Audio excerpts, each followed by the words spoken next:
I am the chess strategist, and today we're going to win another chess game.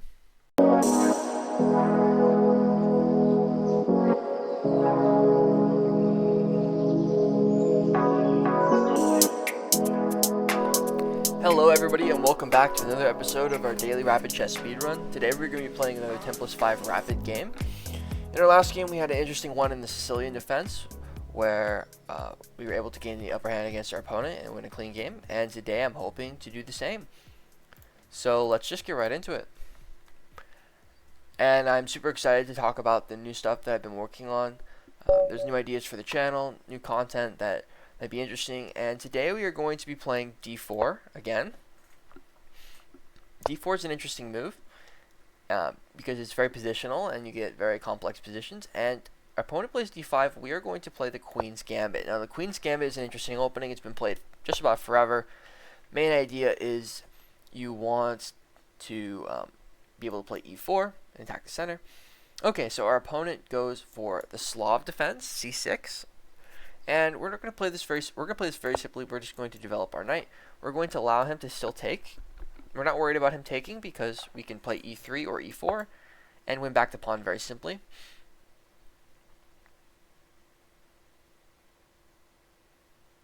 And here we can go for a few things. We can go for bishop g5. We can also go for knight to c3. I like knight c3. We want to just allow him from jumping his knight to the center, if possible.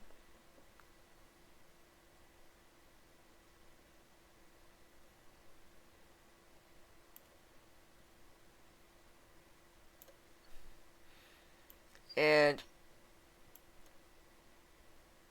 we can get our bishop outside of the pawn chain here.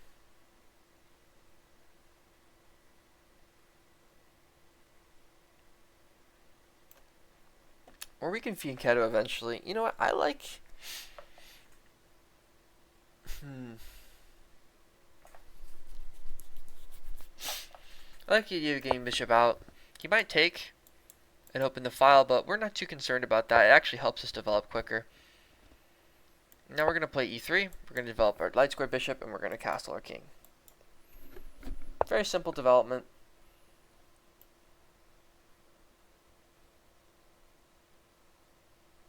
Our light square bishop can go to d3.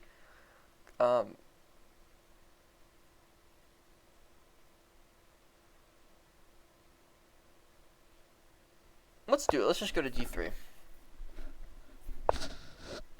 And we can castle.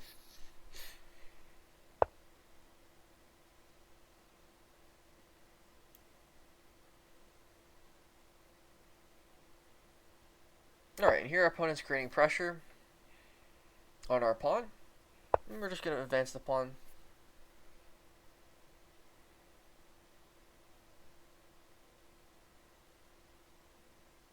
Opponent is playing very quickly.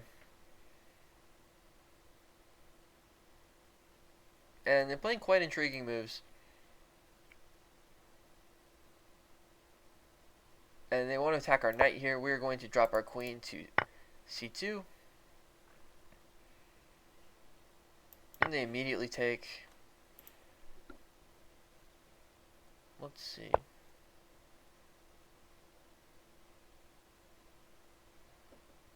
It seems like they play very fast.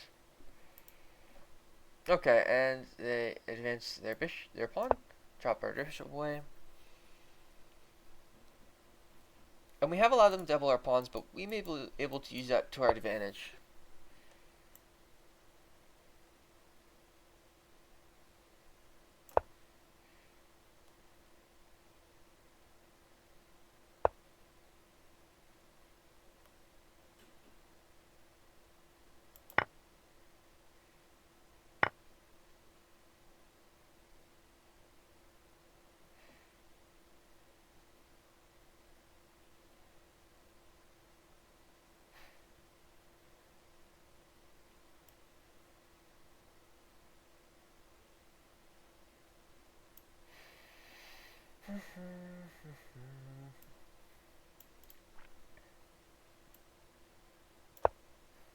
Alright, here we're going to use the file with our rook.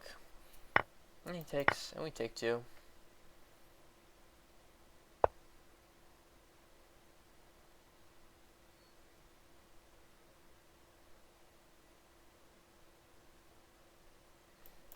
Alright, looks like he wants to attack our bishop, so we're going to drop our bishop to g3.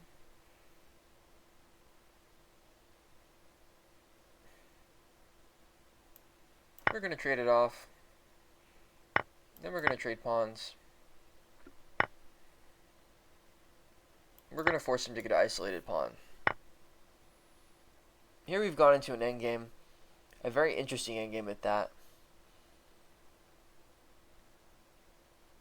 One where our pawn structure is ruined on the king side, but he is an isolated pawn in the center of the board, which is also a very strong weakness. And we are able to eradicate our doubled pawns through this pawn advance. So one thing I want to do first is just add more pressure to the pawn in the center of the board. He castles long, which is a nice idea.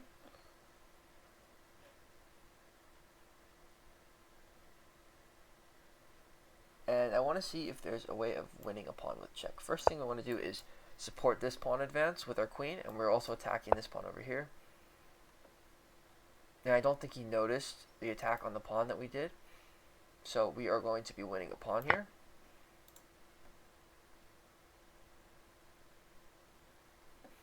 So this move was dual purpose. First thing was we want to be able to play f4 and simplify this pawn structure into one that's poor. And wow, our opponent made a really poor mouse slip. Oh my gosh. Okay, that's a move right there.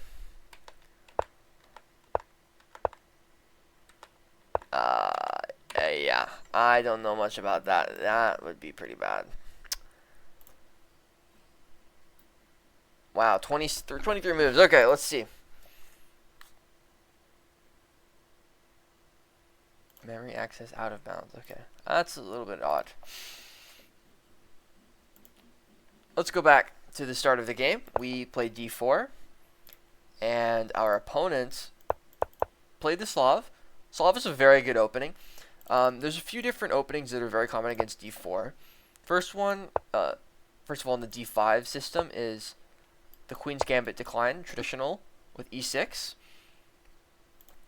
The other one, it's very traditional, is the Queen's Gambit accepted, which you can play e3, e4, or knight f3. All of those three moves are viable against the Queen's Gambit accepted. Then when your opponent decides to play knight f3, there's a few different openings they go for. Usually they are the Nimzo Indian defense, which goes like this. This is a very common opening as well, and it's very, very solid. When they play g6, you're going to get either the Grunfeld, which is what I like to play sometimes with black, or the traditional King's Indian defense, which goes bishop g7, and then d6 like this. So there's a few different ways to play against d4 as black. And of course the other one is f5, is the Dutch. And all of these systems are called the Dutch. There's a few different ways to play the Dutch. Mainly the classical Dutch, which goes e3 and you just develop your pieces normally. And a lot of the time your bishop gets developed to the fianchetto over here. Or the Leningrad style Dutch, where you develop like this, and your bishop fianchettos, and you castle, and you play it like a King's Indian. You're going to play e5. You're going to play d6 and e5. So there's a few different ways to play the Dutch as well. But we have here the Slav. And the Slav is a very interesting opening with a bunch of different theoretical continuations as well. Main move here is knight to c3. We played knight f3, varied up the variation, and our opponent goes for this bishop g4 move, which I thought was a little bit out of place at the time, and I should have seen it's because of this move, knight to e5, jumping to the center of the board, creating an attack on the bishop, and the bishop has no other better move than to retreat back to c8. Notice in the Slav, since you've played c4, your queen is also available to jump to the side of the board and create an attack on the pawn that's been weakened. So that's an idea you always have to look for in the Slav when your opponent develops their light square bishop early. Usually in the Slav, you can force your opponent as black to keep their bishop behind the pawn chain. And that's devastating because they're going to play e6 100% of the time in the Slav at some point. Like, they need to develop this bishop unless they fianchetto, which is a common way of developing. Most likely they're going to play e6. Alright, so our opponent reinforces his knight. Instead of jumping to the center, he plays e6. Now his bishop's outside the pawn chain. It's a pretty good move. And we both just get simple development here. And I approximated this position as about equal for both of us. It didn't seem like it was too strong for me. It's too strong for him. The opponent says this, or the computer said on this turn, white is very slightly better, but black is pretty much equalized. And I agree. I think black is equalized here. His bishop's outside the pawn chain. His development is very simple and clean. His dark square bishop is going to come out to d6 or e4, maybe even e7. And black's life is going to be very easy. And yeah, so I thought this position was pretty equal. And we castled, and our opponent played this move, queen b6. Now, queen b6 can be a dangerous move, but usually it's a strong move in openings like the French, where the d4 pawn is not very well supported because you've played e4. In the French, you know, it starts with e4, so this construction is never going to exist in the French, where there's a pawn on e3, defending a pawn on d4. But here, queen b6 only creates one threat, and that's attacking the pawn here. We can advance this pawn, and that's what we do. Then he decides to sink his queen deeper into our territory, attack our knight. But notice, you know, I thought this was a devastating threat at first. It was annoying. We don't want to move our knight, and I realized there's no square for our knight. But then I realized our queen is going to have to move anyways.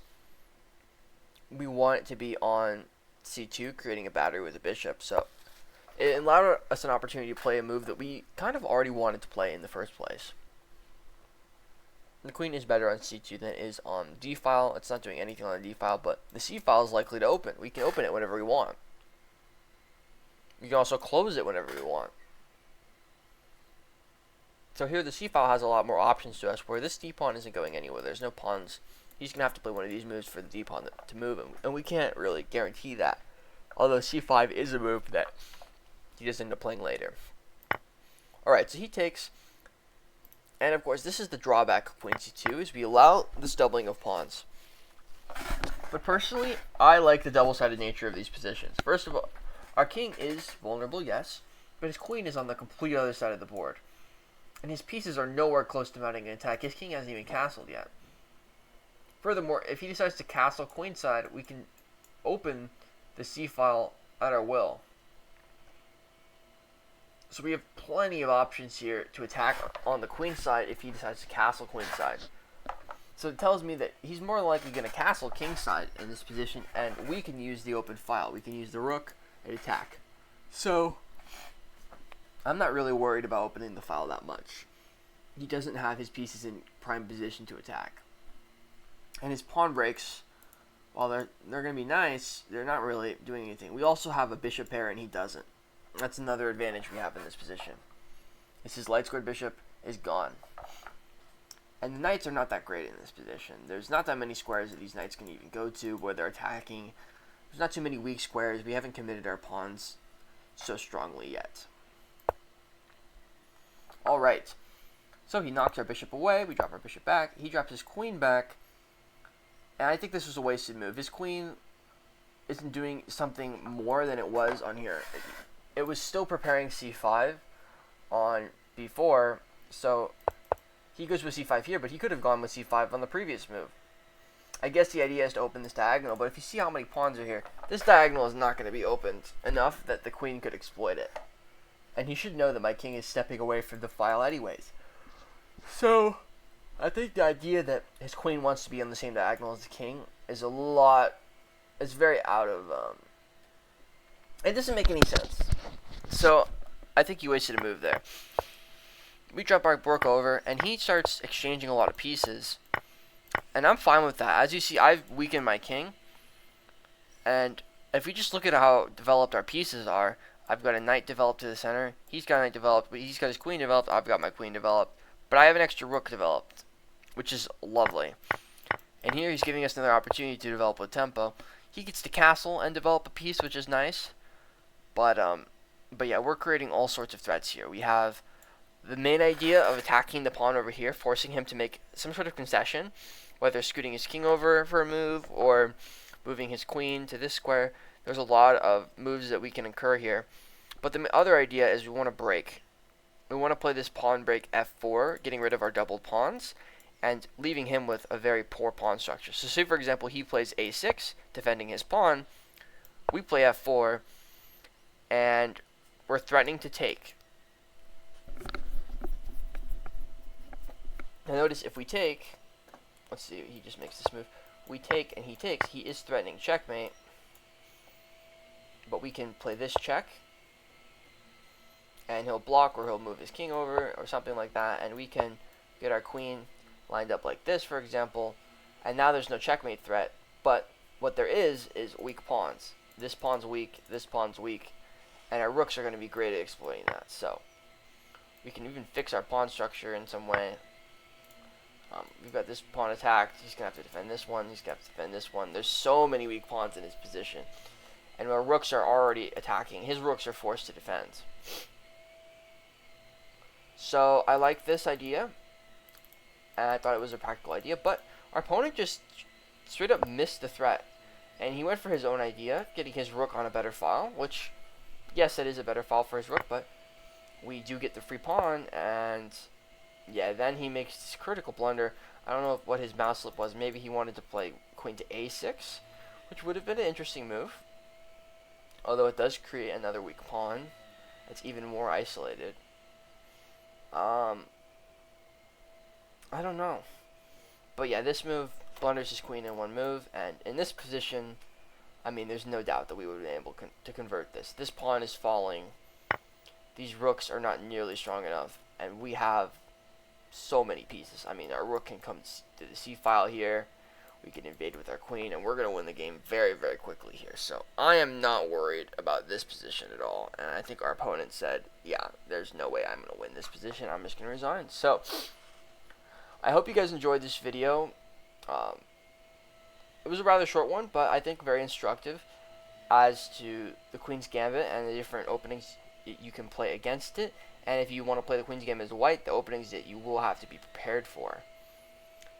And I am planning on playing the Queen's Gambit a little bit more in upcoming games. I feel like it's an interesting opening that we can learn a lot from. And I hope you guys have a good rest of your day. See ya.